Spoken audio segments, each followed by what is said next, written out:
Olá, graça e paz da parte do Senhor Jesus Cristo, amém? Eu não sei você, mas a cada dia que passa, sinto-me desafiado a experimentar a vida abundante que Jesus nos prometeu e a responder positivamente à grande comissão que Ele nos deu. Entretanto, em nós mesmos não há capacidade alguma para vivenciarmos isso. De fato, precisamos do Espírito Santo, que é o poder de Deus que habita em nós. Pois, sem esse poder, fracassamos em nossas iniciativas. É necessário, então, que busquemos da parte de Deus poder espiritual. Na semana passada, eu me deparei com um pequeno livreto com o título Verdades que Transformam. 5 votos para obter poder espiritual. Foi escrito em 2004 por A.W. Tozer. Esse pequeno livreto, que conseguimos fazer a leitura em poucos minutos, nos traz, conforme o próprio título propõe, 5 votos que podemos ou devemos fazer para obter de Deus poder espiritual. É interessante destacar que, como pode um pequeno livreto ser tremendamente objetivo naquilo que propõe? Ao fazer a leitura dessa mensagem, nos leva a uma profunda reflexão. A oração final para o leitor, sem dúvida, é um grande desafio. E eu espero sinceramente que ao final desse vídeo o Senhor possa lhe dar graça e coragem para fazê-lo. Para tanto, eu quero ler Gênesis capítulo 28 e o versículo 18 até o 22, para que possamos então pensar e meditar sobre esta palavra. Vamos lá? Tendo-se levantado Jacó, cedo de madrugada, tomou a pedra que havia posto por travesseiro e a erigiu em coluna, sobre cujo topo entornou azeite. E ao lugar, cidade que outrora se chamava Luz, deu o nome de Betel. Fez também Jacó um voto, dizendo: se Deus for comigo e me guardar nessa jornada que empreendo, e me der pão para comer e roupa que me vista, de maneira que eu volte em paz para a casa de meu pai, então o Senhor será o meu Deus. E a pedra que erigi por coluna será a casa de Deus, e de tudo quanto me concederes, certamente eu te darei o dízimo. A Bíblia nos apresenta de maneira eficaz de buscarmos algo e encontrar, que é através de um voto. Voto é uma promessa feita a Deus em que a pessoa se compromete a fazer determinada coisa e, em contrapartida, receber algo de Deus. Você até pode rejeitar essa ideia, mas há diversos exemplos na Bíblia de pessoas que fizeram votos a Deus. Por exemplo, Ana, humilhada por não ter um filho e em meio à amargura e ao choro dentro do templo, fez um voto ao Senhor. Jacó, como o texto que acabamos de ler, quando fugia da casa do seu pai para não ser morto por seu irmão, fez um voto a Deus. Davi, quando fugia do rei Saul para o território filisteu para não ser morto por ele. A lista segue. Temos Israel, Jefté, o apóstolo Paulo e tantos outros personagens bíblicos. Antes de prosseguir, porém, cabe aqui destacar que fazer voto não é barganhar com Deus.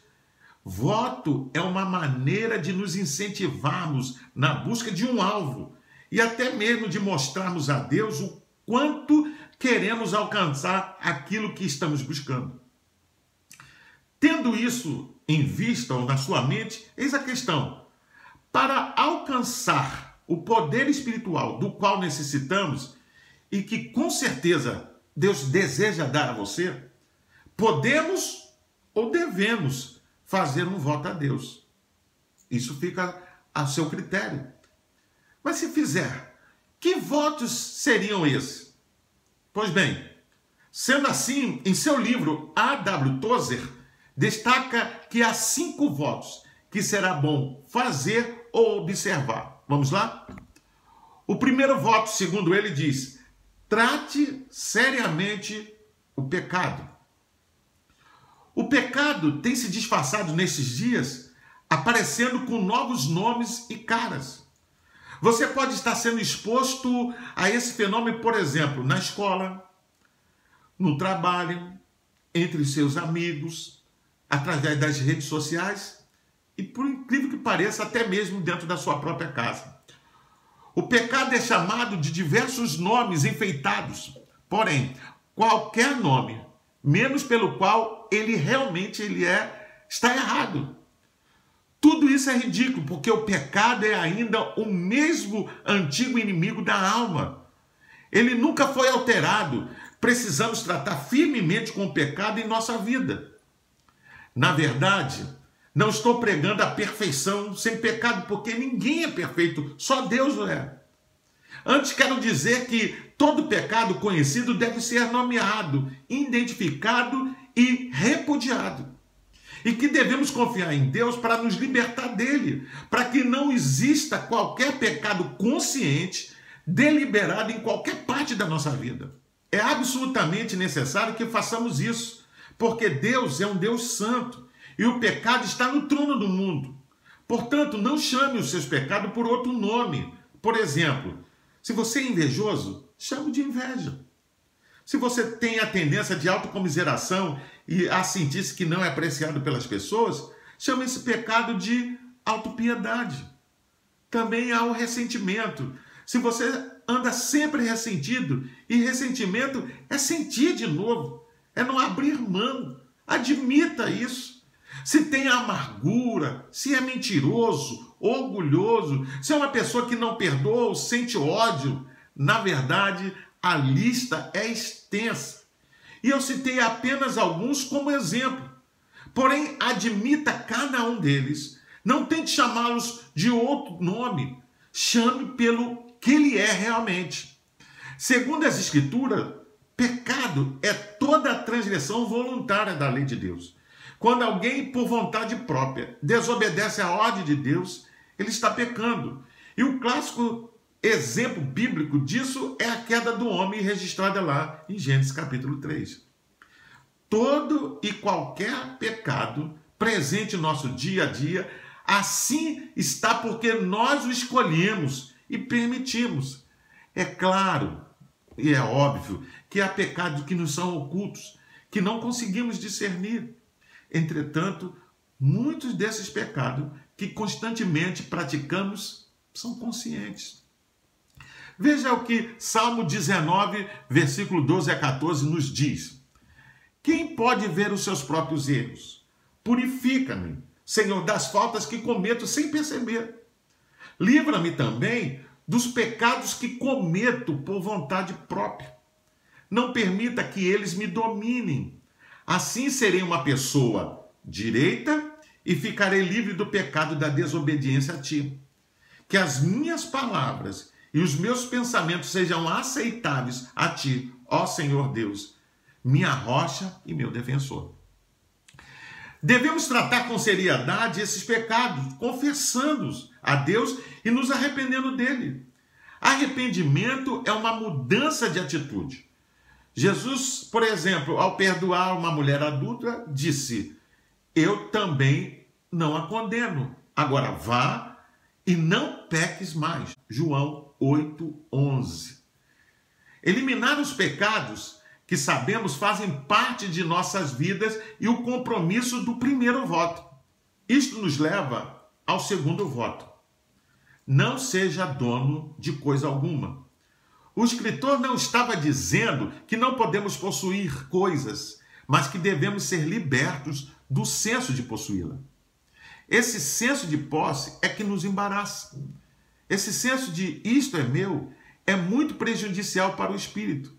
Se pudermos livrar-nos disso, para que não tenhamos mais o sentido de posse sobre qualquer coisa, você sentirá grande liberdade em sua vida.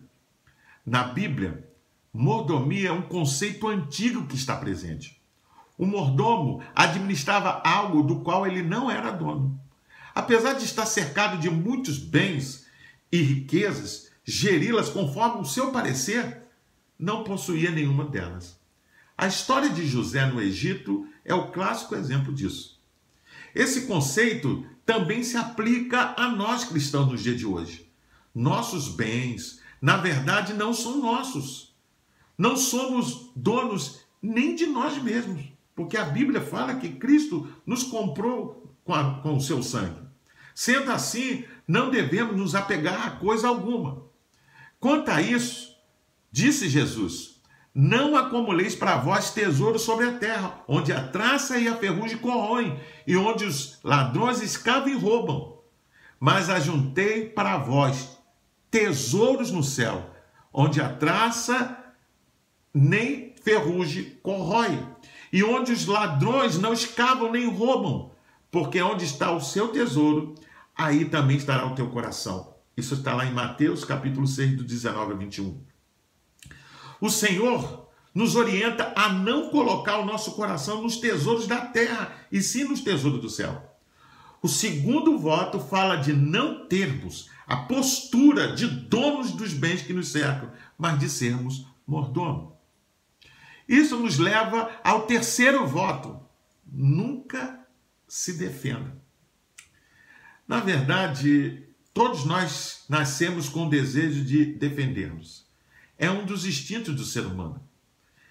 E caso você insista em se defender, Deus permitirá que você o faça.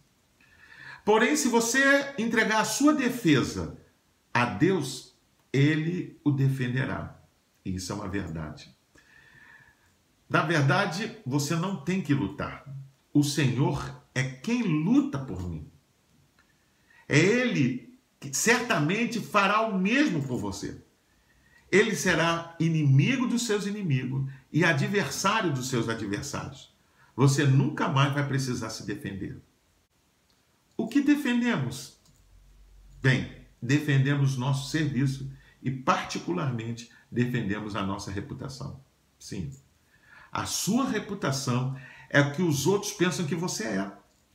E se surgir alguma história sobre você, a grande tentação é tentar correr para acabar com ela. O ataque à sua reputação talvez seja o que mais desperte no homem esse instinto. No jardim do Éden, tanto Adão como Eva, ao transferir para o outro a culpa pela desobediência, estavam tentando defender a sua reputação. Por exemplo, o livro de Jó, aqueles discursos longos feitos pelos seus amigos Elifaz, Bildade e Zofar, o acusavam de pecado, tendo em vista a situação da grande perda que Jó estava vivenciando. O que Jó faz? Jó se defende. Todos nós, ao percebermos a possibilidade de termos os nomes manchados, logo corremos para que isso não aconteça.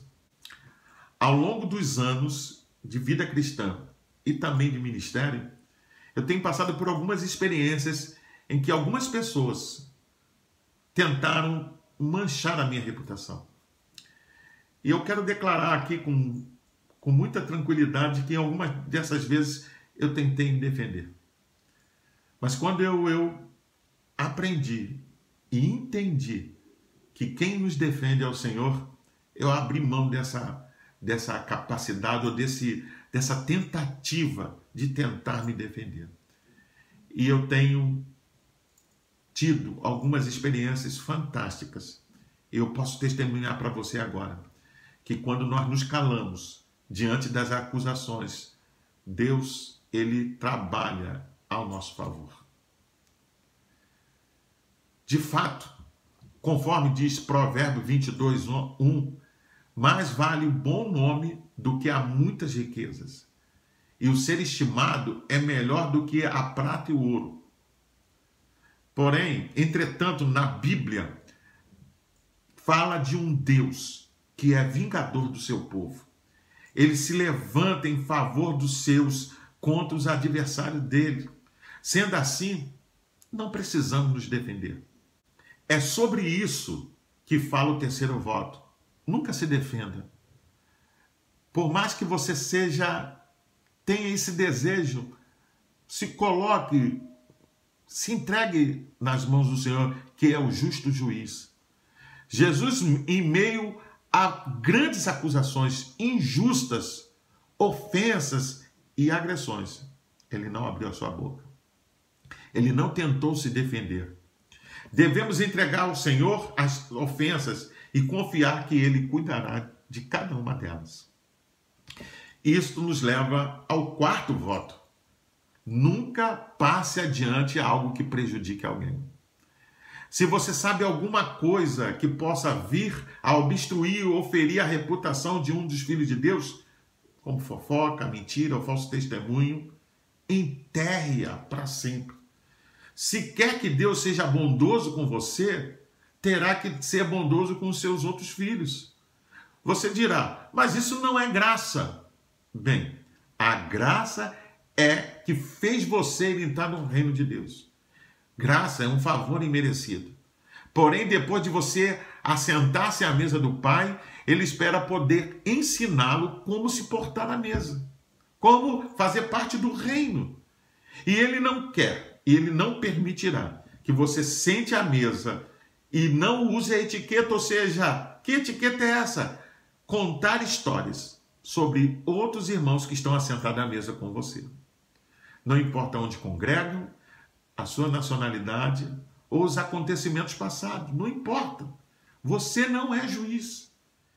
Isso me faz lembrar sobre penas ao vento. Conta-nos que um certo jovem proferiu calúnias sobre uma pessoa. E isso prejudicou aquela pessoa grandemente. Passado algum tempo, aquele jovem se arrependeu, foi lá e pediu perdão. Mas ele se dirigiu ao sábio e perguntou o que ele podia fazer para poder reparar o erro. Aquele sábio ouviu e disse, olha, você precisa fazer duas coisas. Primeiro, pegue um travesseiro de pena e suba a um alto monte e solte todas as penas. E aquele já perguntou, é só isso? Ele falou, você vai e faz isso. Mas depois volte aqui. Aquele jovem alegremente foi, jogou as penas, soltou as penas e voltou ao sábio e perguntou, pronto, já fiz. E aí o sábio disse, agora você faça a segunda coisa. Suba ao mesmo monte e recolha todas as penas que você soltou. E aquele jovem falou assim, mas isso é impossível. E aquele sábio então respondeu, realmente, você pode até ser perdoado por causa da graça de Deus. Aquela pessoa pode até lhe perdoar, mas o mal que você fez, você nunca mais vai reparar, porque as penas continuarão ao vento. A Bíblia é categoricamente contra isso, meu amado irmão. O segundo grande mandamento, conforme Jesus diz, é amar ao próximo como a si mesmo. Aquele que age para o prejuízo do outro não está amando e está em desobediência. Basta ver os 10 mandamentos. A palavra de Deus proíbe toda e qualquer ação que prejudique o outro. O quarto voto, então, fala de não passar adiante algo que prejudique alguém. Isto nos leva ao quinto e último voto. Nunca aceite qualquer glória. Deus é zeloso de sua glória e não dará a ninguém. Ele não irá nem mesmo compartilhar sua glória com quem quer que seja. Devemos nos lembrar que o ser humano é orgulhoso. Foi o orgulho que nos levou à queda. Se lembra? Vós sereis Deus, ou vós sereis igual a Deus. Quando a mulher percebeu que o fruto podia dar-lhe poder de tornar-se Deus, ela tomou, comeu e deu também ao seu marido. Infelizmente, o ser humano almeja uma posição de destaque, onde possa ser visto e receber glória. Gostamos de ser reconhecidos no que fazemos e receber elogios. Entretanto, o que temos em nós e que não temos recebido de Deus? O que você recebeu que não seja recebido de Deus? A Bíblia afirma que Deus é o único digno de receber glória, honra e poder. Apocalipse capítulo 5, verso 1 ao 14, diz que o único digno que foi encontrado de abrir o livro foi o cordeiro que foi morto, o qual recebeu grande louvor para isso. Paulo também diz em Romanos capítulo 11, versículo 36, a ele, pois, a glória eternamente. Amém. A nossa atitude, então, deve ser como a do salmista, que diz: não a nós, Senhor, não a nós, mas ao teu nome dá glória. O quinto voto fala de nunca aceitarmos qualquer glória. Isso não significa rejeitar elogios. Não é isso que eu estou falando. Não é que você não possa elogiar alguém, você não possa dar uma palavra de incentivo. Não é isso. Mas ao receber, ao fazê-lo, devemos reconhecer que toda a glória pertence a Deus. Pois tudo que somos, temos e fazemos vem dele. Concluo. O autor diz que a coisa mais simples e possível a ser feita é apresentar uma mensagem como essa. O realmente difícil é pôr isso em prática em nossa própria vida. Por exemplo, vamos relembrar os 5 votos que você não pode simplesmente escrever na capa da sua Bíblia, mas precisa internalizar isso na sua vida? Vamos lá? Primeiro, trate seriamente o pecado. 2, não seja dono de coisa alguma. Nunca se defenda. Nunca passe adiante algo que prejudique alguém. E nunca aceite qualquer glória. A Bíblia diz em Eclesiastes capítulo 5, verso 4 ao 5, diz assim: quando a Deus fizeres algum voto, não tardes em cumpri-lo, porque não se agrada de tolos. Cumpra o voto que fazes. Melhor é que não votes do que votes e não cumpra. Necessitam esses votos simplesmente que nós escrevamos em nosso próprio sangue.